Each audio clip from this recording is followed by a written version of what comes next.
Hi everyone, welcome back to my mini blog. আমি তো আগের দিনই তোমাদেরকে বলেছিলাম যে আমি নতুন ফোন কিনেছি আর আজ থেকে সেই ফোনেই ভিডিও করব। তো আগের কিছু ভিডিও আর এই ফোনের ভিডিওর মধ্যে তোমরা একটুখানি ডিফারেন্স বুঝতেই পারবে যে ভিডিও কোয়ালিটি কতটা ভালো এই ফোনটায়।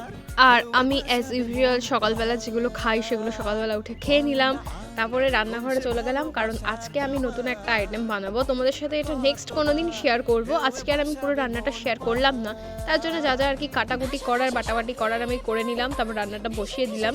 রান্না করতে করতে আর ভিডিও করিনি কারণ নতুন ফোনে গান শুনছিলাম।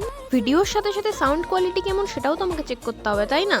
ব্যাস, তারপর রান্না বান্না সেরে স্নান করে আমি বসলাম খেতে। আজকে মা কিছু রান্না করেছে আর আমি কিছু রান্না করেছি, আর আমি তো বারান্দায় বসে খাই। ওই জন্য যখনই আমি খাবারের কোনো ভিডিও করি এই জায়গাটাই দেখাই যে আমি এখানটাতে বসেই খাই আসলে। আর শীতকাল তো সেই জন্য ফুলকপি তো মাস্ট, ওই জন্য মা পনিরের মধ্যে ফুলকপি গাজর দিয়েছে আর বারবার একটু একটু করে দিচ্ছে, বলছে দেখা দেখা ভিডিওতে দেখা। তারপর বিকালবেলা আমি বেরিয়েছিলাম, একটু দরকার ছিল সেই জন্য, আর ভিডিও করার ছিল।